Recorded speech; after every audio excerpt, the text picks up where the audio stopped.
Hello and welcome back our YouTube channel political science. और आज हम लोग करेंगे एग्जाम एनालिसिस 6 जनवरी के पेपर का, जो हमारा पार्ट 1 इससे पहले हमारे चैनल पे आप अपलोड हो चुका है, जिसे आप जाके देख सकते हैं। पार्ट 2 में हमारे जो क्वेश्चन रह गए थे कुछ, उनको भी कवर करेंगे, जिससे कुछ क्वेश्चन की अंडरस्टैंडिंग अच्छे से हो सके नेक्स्ट एग्जाम के लिए। जितने भी एग्ज़ाम हो सकते हैं, जून में होगा हमारा नेट जेआरएफ का, एपी का, या जितने भी नेट जेआरएफ से रिलेटेड या पॉलिटिकल साइंस से रिलेटेड जितने एग्ज़ाम होंगे, उनमें एग्ज़ाम एनालिसिस बहुत ही अच्छे से आपके काम आएगा।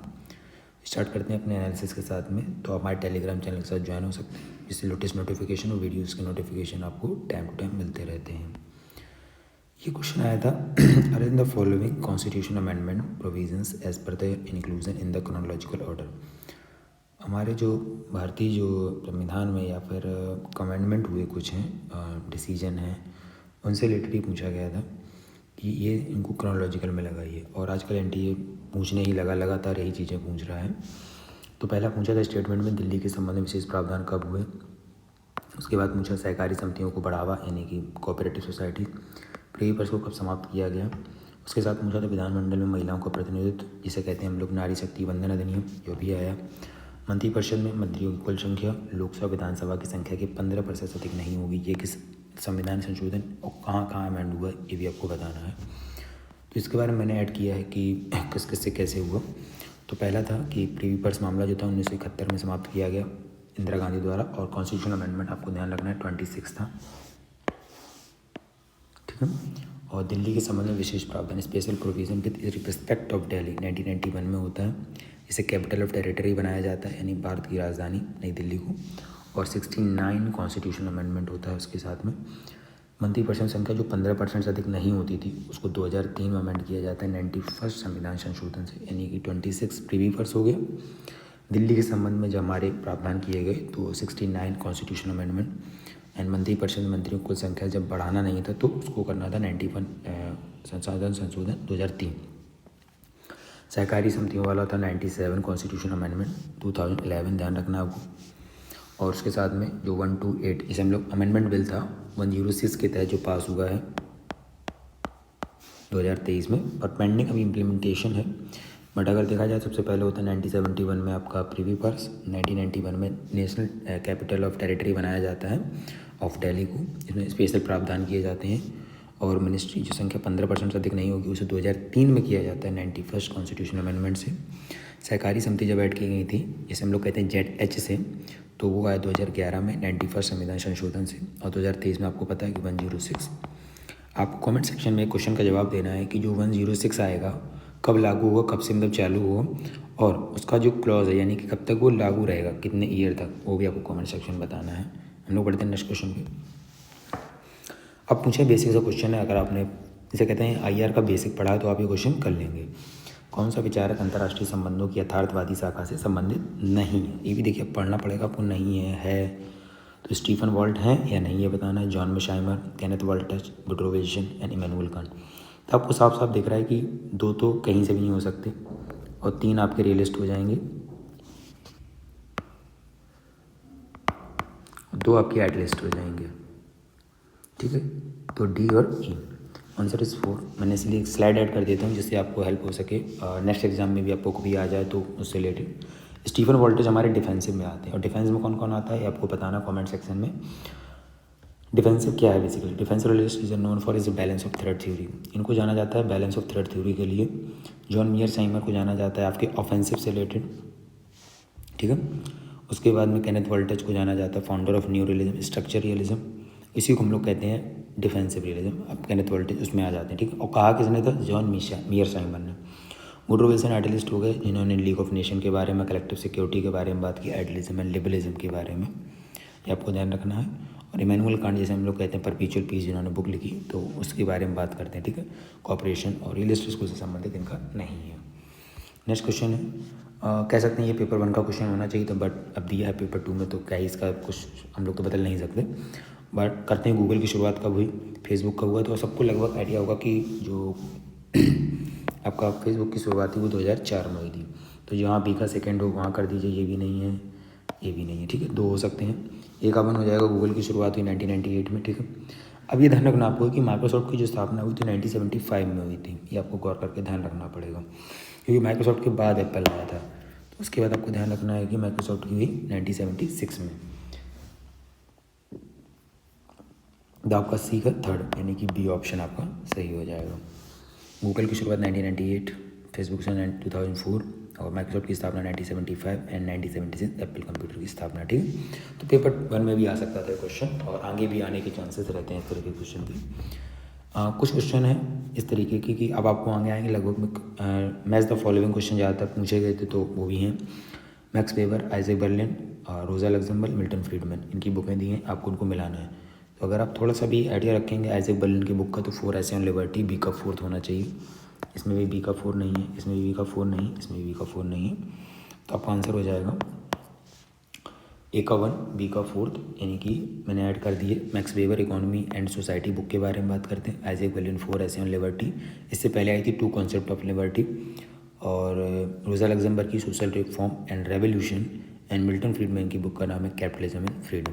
तो ये आपके बेसिक्स हैं, अगर आप इनको नोट्स करें ऐड में तो अच्छा रहेगा, क्योंकि नेक्स्ट एग्जाम में इस तरीके से क्वेश्चन आपको सिंपल भी डायरेक्टली पूछे जा सकते हैं। क्वेश्चन है किस बुक से आया और उसी तरीके से मैच द फॉलोइंग है। तो Thomas Hobbes, Immanuel Kant, Michael Foucault and Naomi Klein की बुक को आपको बताना है कि कौन सी किसकी सही है। अगर हम यहाँ देखें तो थॉमस हॉब्स सब फेमस बुक अपनी लेवियाथन, तो आप ये देखेंगे कि तो सारे ही ऑप्शन एलिमिनेट हो गए, एक ऑप्शन आपका सही हो गया। आइए देखते हैं इसके बारे में। थॉमस हॉब्स बात करते हैं लेवियाथन के बारे में, इमैनुअल कांट करते हैं क्रिटिक ऑफ प्योर रीजन के बारे में, और Michael Foucault the order of things सभी लोग याद करते हैं, यहाँ तक तो बुक सबने याद की होगी, बट द बुक है an archaeology of human science के बारे में। ठीक है, the order of things. Naomi Klein के बारे में ऑन फायर बुक है। Thomas Hobbes, Immanuel Kant, Michael Foucault and Naomi Klein, ये आपकी फेमस थिंकर मतलब हैं, इसमें आपको बुकें इनकी पता होनी चाहिए। अब है क्वेश्चन, कह सकते हैं कि ये पब्लिक एड और नॉर्मल को मिला के इन्होंने बना दिया है क्वेश्चन, बट ठीक है, क्वेश्चन बहुत मतलब इजी भी है, कर सकते हैं। सबसे पहले हम लोग मिलाते हैं कार्ल मार्क्स जी को अपने थिंकर्स में। The 18th Brumaire of Louis Bonaparte, डी का 3rd, देखिए कहाँ है, ये भी नहीं है, ये भी नहीं है और ये भी नहीं है। Fredericks the ecology of public admission, famous book और लगभग सभी अगर जितने पढ़ रहे होंगे पुराने सभी बच्चों को पता होगा इसके बारे में। Scholl Dror, public policy making reexamine, Peter Drucker the practice of management, और कार्ल मार्क्स की हो जाएगी the 18th Brumaire of Louis Bonaparte. Fredericks the ecology public administration, Scholl Dror public policy making reexamine, Peter Drucker the practice management. इस तरीके से आपकी सारी books आपकी मिल जाएंगी। आंसर इसका ए। अब क्वेश्चन थोड़ा सा अच्छा आया है और ये बताना है क्रोनोलॉजिकल ऑर्डर में, और ये है आप अगर इसको डिकोड करना चाहें तो कंपैरेटिव पॉलिटिक्स में आपको जाना पड़ेगा, उसमें भी आपका संविधान का, जब हम लोग करते हैं संविधान में तुलनात्मक अध्ययन,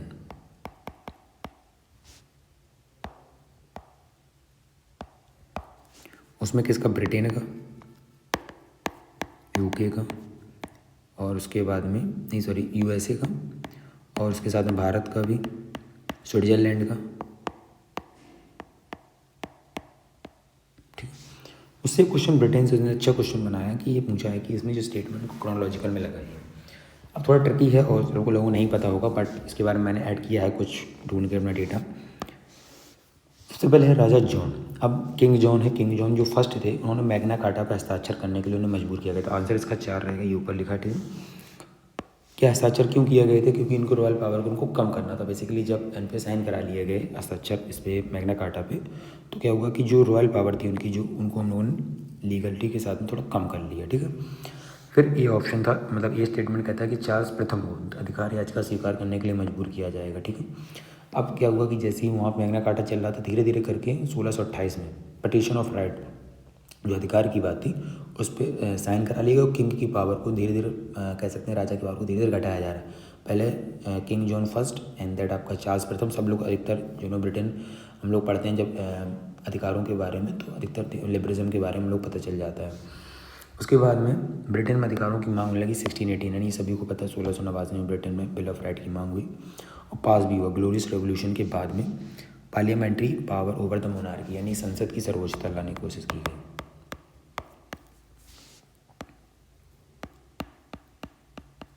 संसद की सर्वोच्चता, ठीक है, ओवर मोनार्की यानी राजतंत्र पे। ठीक है, फिर ई स्टेटमेंट जो था, इंग्लैंड और स्कॉटलैंड के संयुक्त राज्यों के संघ का अधिनियम कर दिया गया। Act of union United kingdom of England and Scotland को 1707 में मिला दिया गया, ठीक है, ग्रेट ब्रिटेन के साथ में। अब ये थोड़ा एक नया कोड था कि जो फॉकलैंड युद्ध हुआ, फॉकलैंड अर्जेंटीना से लड़ा गया, वो 1982 में हुआ, ठीक है। और ये हुआ क्या नाम, अर्जेंटीना और यूनाइटेड किंगडम के बीच में, ठीक है, और फॉकलैंड आइसलैंड के लिए हुआ। तो इसकी क्रोनोलॉजी आपको याद रखनी है, CADEB, यानी कि सबसे पहले आएगा 1215, नीचे मैंने ऐड कर रखा है, फिर 1628, 1689, 1707, 1982। तो आपको ये लिख लेना अपने नोट्स में, क्योंकि पहली बार क्वेश्चन आया है इस तरीके से कि बिल्कुल बाकायदा उसकी जो संविधान या कह सकते हैं कि बिल ऑफ राइट्स बनने की विधि के रूप में बीच बीच में दिया था। नेक्स्ट क्वेश्चन है, हु वाज द ट्रेंचेंट, मतलब कह सकते हैं तीखे, critic of Aryanism, Brahmanism and Hinduism को क्रिटिक किसने किया, एक प्रकार तीखे आलोचक कौन थे? दयानंद सरस्वती थे, स्वामी कृपात्री थे, ईवी रामास्वामी नायकर या बाल गंगाधर तिलक। तो ईजीएस्ट हो जाएगा E V Ramaswamy Naicker, third answer था। नेक्स्ट क्वेश्चन है, कौन डेविड ईसन के इनपुट आउटपुट विश्लेषण के चर नहीं, मतलब कह सकते हैं कि इस क्वेश्चन को पूछने का रीज़न ये नहीं था कि ईजी था, ये देखना था कि बच्चे कितने अवेयर हैं of circulation of political science का जो एक बेस है कंपैरेटिव में। हम सबसे पहले स्टार्टिंग यहीं से करते हैं, हम लोग एमए भी पढ़ते हैं, जब क्वेश्चन पेपर में ये चीज़ें आती रहती हैं डेविड ईस्टन से, तो आपको ये पता होना चाहिए CDE है, और इसने पूछा नहीं, तो लोगों ने सी करने की कोशिश की होगी, इसका विकास और वृद्धि से कोई लेना देना नहीं है। और नीचे भी दिया, देखिए 4 ऑप्शन में, ठीक है। मैंने ये मॉडल लगाया और सोर्स का भी नाम दिया जहाँ से मैंने ये फ़ोटो उठाई है। तो ये पॉलिटिकल सिस्टम है, ठीक है। डेविड ईस्टन कहते हैं कि देखिए पहली बात तो इसका एक बेसिक एजम्पशन है, जो लोग एक बार क्वेश्चन पूछा जा सकता है कि ये बंद देशों के लिए है या खुले देशों के लिए, इसे कहते हैं ओपन सोसाइटी से क्लोज सोसाइटी। देखिए ये सिस्टम जो है ना वो कह सकते हैं कि बंद सिस्टम जैसे होते हैं, कम्युनिज्म बेस होते हैं, उनमें ये लागू नहीं हो सकता, ओपन सोसाइटी में अधिकतर लागू होता है, ठीक है। ये हमारे चारों तरफ इन्वायरमेंट, ठीक है, ये ध्यान रखना, इनके कंपोनेंट है। उसके साथ में इनपुट जब जाएगा तो डिमांड होगी इसके साथ में, और सपोर्ट होगा, ठीक है। पॉलिटिकल सिस्टम में जाएंगे, यहाँ से डिसीजन निकलेंगे और एंड एक्शन भी होंगे इसके साथ में, फिर आउटपुट आएगा, फिर कुछ जो चीज़ें रह जाएंगी फिर वो इनपुट में डाल दी जाएंगी। ये ध्यान रखना कि इसमें सारी चीज़ें मांगे पूरी नहीं होती हैं, कुछ चीज़ें रह जाती हैं तो वापस जाती हैं। ये क्वेश्चन पूछा जा सकता है कि आपसे जब ओवरलोड हो जाता है तो कैसे कम किया जाता है। ये RPSC के स्कूल लेक्चर के एग्जाम में पूछा जा चुका है, तो आपको बेसिक पढ़ना है इसको अच्छे से है, और किसी भी बुक से जो आपको बेहतर लगती हो कि हाँ इसमें हमारे डेविड ईस्टन या किसी भी थिंकर के बारे में अच्छा दिया गया है कंपैरेटिव पॉलिटिक्स में, और उस बुक को जरूर पढ़िए। अभी क्वेश्चन आया था कि in which year the legal service authority act 1987 जो था was amended to provide for the establishment of permanent Lok Adalat for public utility service.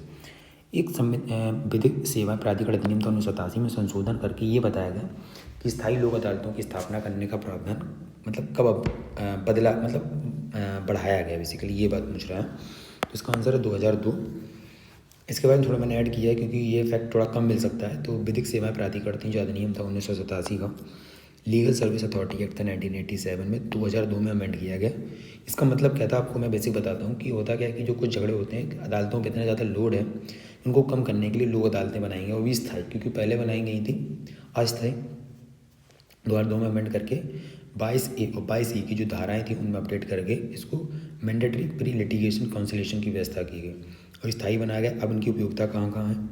परिवहन में, डाक में, टेलीफोन, विद्युत आपूर्ति, जल आपूर्ति, अस्पताल और बीमा जैसी सेवाएं, यानी कि जो छोटे कैसे मध्यस्थता के साथ सुलझ सकते हैं। इसे समझिए पब्लिक यूटिलिटी सर्विस के साथ में आप जोड़ेंगे। और आप ये सोचिए कि आज की डेट में कोई जैसे कोई बहस हुई किसी विषय पे लेके, आप उसको अदालत लेके जाएंगे तो अदालत पे लोड धीरे धीरे बढ़ता चला जाता है चीज़ों का, और पेंडिंग इतने केसेस पहले से ही हैं कि उनको सालों लग जाते हैं। तो इसका जो मुख्य उद्देश्य था ये ध्यान रखना आपको कि विवादों के शीघ्र और किफ़ायती समाधान के लिए लोक अदालतों की स्थापना की गई। जो मुकदमे ज़्यादा हो रहे थे उनको बोझ को कम करना, क्योंकि सेटलमेंट कर देना, जैसे कि आज आपकी अदालत बैठी और लोक अदालतों में तो आपका निर्णय करके आपको मतलब ख़त्म कर दिया गया आपका जो मामला था। और पक्षकारों के बीच मैत्रीपूर्ण समझौता होना, क्योंकि इसमें कह सकते हैं कि आप आपस में समझौता कर लेते हैं। नेक्स्ट क्वेश्चन है पुस्तक वन डायमेंशनल मैन किसने लिखी है? तो इसका आंसर होगा हार्वर्ड मार्क्यूजी। और फेमस बुक है ये, कई बार अभी लास्ट के एग्जाम में पूछी जा रही है। तो मैंने बुक लगाई वन डायमेंशनल बैक है, द हार्वर्ड मार्क्यूजी की बुक है, ठीक है, ध्यान रखना आप इस बात को। इन इस famous work of Ram Manohar Lohia, किस वर्क में राम मनोहर लोहिया ने हिस्ट्री के बारे में थ्योरी दी है? तो wheel of history and introduction to the principle of moral and legislation, liberalism and the limits of justice and erosion civilization. तो answer is wheel of history. ये इनकी बुक का मुझे मिला जैसे गूगल पे, तो मैंने वही लगाया है, तो आप अपने से भी देख सकते हैं। इस तरीके से कुछ बुक होगी शायद। Identify the important fact about communism. अब आ गया पॉलिटिकल थ्योरी से रिलेटेड। बहुत ही अच्छा क्वेश्चन था, मतलब ऐसा इजी भी था, बट ये कि कभी कभी क्वेश्चन ऐसे भी गलत हम लोग कर लेते हैं। तो साझा स्वामित्व के बारे में, कॉमन ऑनरशिप के बारे में बात करता है क्या, कंप्लीट इक्वालिटी के बारे में बात करता है क्या, या सी ऑप्शन है जैसे हमारे बताते हैं कि क्लासलेस सोसाइटी होनी चाहिए, या डी वैनगार्ड पार्टी होना चाहिए, और ई है डिक्टेटरशिप ऑफ द ग्लेजरी, यानी कि तानाशाही जिसे हम लोग कहते हैं। अगर इसमें हम एक ऑप्शन हटाना चाहें, पादरी वर्ग की तानाशाही को, डिक्टेटरशिप को, तो आपका आंसर हो जाएगा ए बी सी डी। तो आपका दो सही हो जाएगा। कॉमन ऑनरशिप की बात करते हैं, कंप्लीट इक्वालिटी की बात करते हैं हम लोग, क्लासलेस सोसाइटी की बात करते हैं, वैनगार्ड पार्टी जो हमारे लेनिन जी देखे गए हैं, तो उसके बारे में हम लोग बात करते हैं इस विषय पर। ठीक है, next question, identify the essential factor related to German philosopher Georg Friedrich Hegel. Hegel के बारे में पूछा जा रहा है स्पेशली कि क्या क्या रिलेटेड फैक्ट हैं। तो अगर आपने हीगल को पढ़ा, और मैंने कुछ पीवी सर आप चैनल पे जाकर देख सकते हैं, मैंने कुछ प्रैक्टिस सेट अभी करा है करंटली, कुछ दिनों पहले 5 सेट हो चुके हैं। उसमें आप देखना कि आपको ये पता चलेगा कि जो क्वेश्चन मैंने बनाए फैक्ट बेस में, उसमें बहुत सारे क्वेश्चन आपको इससे मिलेंगे। जैसे पहला स्टेटमेंट है कि हेगल ने जलवायु परिवर्तन के शमन के विचार को लोकप्रिय बनाया। कैसे बनाया बताइए आप? क्लाइमेट चेंज के बारे में क्यों बात करेंगे जब वो थिंकर ही दिस चीज़ के हैं। ठीक है, तो ये रिमूव हो गया, यानी कि 3 ऑप्शन आपके एलिमिनेट हो गए। ठीक है, अब देखते हैं थोड़े कॉन्सेप्ट अब कितना बढ़िया इसने क्वेश्चन बनाया। इसने पूरा हीगल को मतलब समझ लो क्वेश्चन में दे दिया है। हीगल के आदर्शवाद के संस्करण को द्वंद्वात्मक आदर्शवाद के रूप में जाना जाता है। बिल्कुल सही, ये तो गलती हो गया। हीगल ने थीसिस एंटीथीसिस संश्लेषण के संदर्भ में द्वंद्वात्मक प्रक्रिया का वर्णन करने के प्रयास किया। बिल्कुल सही। फिनोमेनोलॉजी ऑफ स्प्लिट लिखी है, और हीगल से अत्यधिक प्रभावित थे। अब देखिए इसमें पूरा लगभग में हीगल को 2-3 स्टेटमेंट बताने की कोशिश की गई है। ऐसा समझ सकते हैं कि क्वेश्चन बनाया और उसमें भी डिटेल दे दी, यानी हो सकता है कि नेक्स्ट टाइम पे इससे रिलेटेड भी क्वेश्चन आपसे पूछा जा सकता है। तो आपको ये नोट्स जरूर कर लेना चाहिए। मैंने ऐड कर दी, इसमें आप पढ़ सकते हैं। किस वर्ष बीजिंग में 19वीं चीनी साम्यवादी पार्टी CCP कांग्रेस आयोजित थी? ये भी फैक्ट बेस्ड क्वेश्चन है, इसका आंसर 2017 है। चीनी कम्युनिस्ट पार्टी की 19वीं राष्ट्रीय कांग्रेस जो थी वो मिली जाके, जिसे आमतौर पर CGU दा के नाम से जाना जाता है। अब चीनी भाषा में ऐसा कुछ लिखा जाएगा। 18 से 24 अक्टूबर 2017 के बीच बीजिंग के great hall of the people में आयोजित की गई थी। 2280 प्रतिनिधियों ने पार्टी के अनुमानित 89 मिलियन सदस्यों का प्रतिनिधित्व किया। तो आप इसे रट सकते हैं, अगली बार भी क्वेश्चन ऐसा कुछ बन सकता है। तो 19वीं चीनी साम्यवादी पार्टी कांग्रेस आयोजित थी 2017 में। ठीक है, नेक्स्ट क्वेश्चन है, निम्नलिखित नेताओं की हत्याओं को इससे पहले क्वेश्चन आगे बढ़े, आप लोग इस वीडियो को जरूर अपने दोस्तों के साथ शेयर करें, और उनको भी इस चीज़ के बारे में पता चले कि क्वेश्चन कहाँ से है, उनका डेटा क्या है, क्या फैक्ट थे, क्योंकि आंसर की में फैक्ट नहीं दिए हैं, उसमें आंसर दे दिया है। तो हम लोग पढ़ते हैं असैसिनेशन हुआ है किस किस लीडर को, उसको क्रोनोलॉजी में लगाना है। अब जो पेपर बनाने वाला है वो भी बहुत नेक्स्ट लेवल काम कर रहा है कि उस तरीके से बना रहा है कि आपको हर व्यक्ति के बारे में थोड़ी थोड़ी जानकारी आपको होनी चाहिए।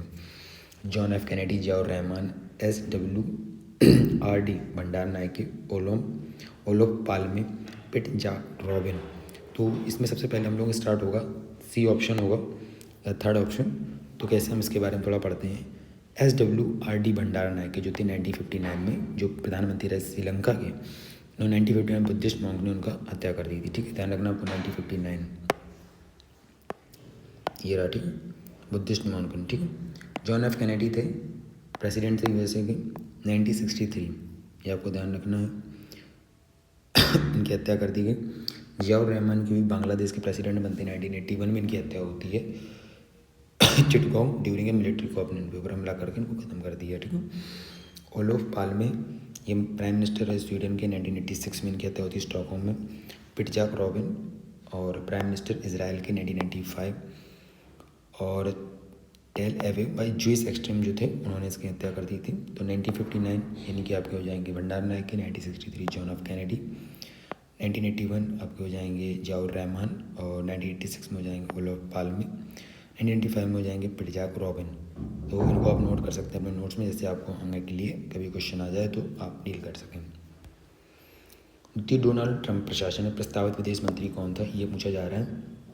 सब पूछने का मतलब ये है, इस क्वेश्चन को वो जब बनाया होगा उसने, जब इस समय करंट अफेयर्स में, या कह सकते हैं कि जब डोनाल्ड ट्रम्प जीते थे, तो उससे रिलेटेड आपका ये क्वेश्चन बना था। इवांका ट्रम्प, तुलसी गैबार्ड, मार्क एस्पर या मैक्रो रूबियो।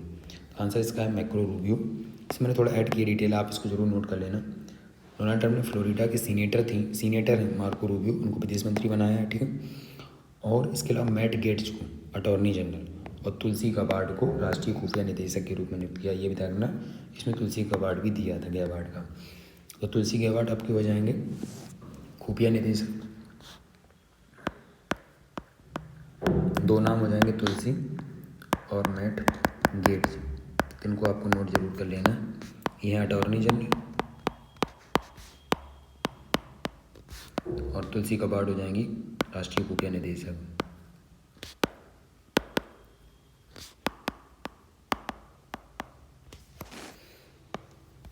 नेक्स्ट है निजम कृति श्री अरविंद घोष द्वारा लिखित नहीं है। अब मैं ये पूछ रहा है इसलिए क्योंकि इजी क्वेश्चन था, तो सबने बता दिया होगा द डिस्कवरी ऑफ इंडिया इसका नहीं है आंसर, क्योंकि ये हमारे पंडित जवाहरलाल नेहरू द्वारा लिखित पुस्तक है। तो उसका विश्व व्यापार संगठन की पहली महिला डायरेक्टर जनरल कौन है। अब ये क्वेश्चन WTO से उठ गया है, और WTO में पिछली बार भी क्वेश्चन इस तरीके से बन के आ रहे थे कि उनके जो कह सकते हैं जो बने हैं आपके निदेशक, उनको क्रोनोलॉजिकल में लगाना था। इसका आंसर है नाओजी अकोंज इवेला, पहला इसका आंसर होगा। स्पष्टीकरण मैंने कुछ दिया है कि जो नकोजी अंकोजो इवेला 15 फरवरी 2021 को WTO में पहली अफ्रीकी निदेशक जनरल बनी, ठीक, अफ्रीका से वो पहली महिला, ठीक है। वह नाइजीरिया की पूर्व वित्त मंत्री और विश्व बैंक की पूर्व प्रबंधक निदेशक भी रह चुकी हैं, यानी कि पूर्व वित्त मंत्री, विश्व बैंक यानी वर्ल्ड बैंक में डायरेक्टर जनरल भी रह चुकी हैं। 1 मार्च 2021 से अपना कार्यकाल शुरू किया। माइक मूर और सूपा चाई पानिच पकड़ी, अब ऐसा ही है नाम, तो WTO निदेशक जनरल है, लेकिन वो महिला नहीं है। मतलब पीटर सदरलैंड पहले निदेशक जनरल रहे हैं 1995 से 1999। तो 1 जनवरी से 1995 से जब स्टार्ट हुआ था इसका कार्यकाल, पीटर सदरलैंड तब तक के WTO के जनरल बने। पास्कल लेमी जो रहे WTO के निदेशक जनरल रहे 2005 और 2013 के बीच में। तो अगली बार क्वेश्चन इस तरीके से बन सकता है कि पहले कौन थे, तो पीटर सदरलैंड, तो ध्यान रखना आपको इस विषय पर, ठीक है। नेक्स्ट क्वेश्चन है, निम्नलिखित में से कौन सा EV रामास्वामी नायकर द्वारा शुरू किए गए आत्मसम्मान आंदोलन का भाग नहीं था। ये भी आपको बहुत गौर से पढ़ना है। सेल्फ रिस्पेक्ट मूवमेंट नायकर, और आपको कमेंट सेक्शन में बताना है कि सेल्फ रिस्पेक्ट मूवमेंट नायकर द्वारा जी का कब स्टार्ट किया गया। तो हम लोग इस क्वेश्चन पे देखते हैं कि नामों से जाति संबंधी वर्णन होना बिल्कुल सही बात, मतलब अब सही है ये बिल्कुल। हिंदू मिथिक शास्त्र के चरित्रों की नवीन व्याख्या, हाँ कह सकते हैं सही है। ब्राह्मण पुजारियों के बिना आत्मसम्मान विवाह पूर्ण करना, बिल्कुल ठीक है। अगर हम लोग एक बात करें तो ये वाला जो है वो आंसर होगा, ठीक है। राष्ट्रीय आंदोलन समर्थन हेतु कांग्रेस साथ मिलना ऐसा नहीं है उनके द्वारा, ठीक है। तो थर्ड इसका आंसर हो जाएगा। तो आज के क्वेश्चन एंड होते हैं। नेक्स्ट पार्ट में हम लोग मिलेंगे अन्य क्वेश्चनों के साथ में। तब तक के लिए वीडियो को आप लाइक करें, कमेंट करें और शेयर करें अपने दोस्तों के साथ में जो पॉलिटिकल साइंस की तैयारी कर रहे हैं, बेसिकली किसी भी एग्ज़ाम से। उसमें क्वेश्चन आने की संभावना ज़्यादातर रहती है, क्योंकि इस तरीके से क्वेश्चन होते हैं कि मैंने चारों तरफ से जिसका एक्सप्लेनेशन हो सकता है उसको ऐड करने की कोशिश की है वीडियो में, ठीक है। तो मिलते हैं नेक्स्ट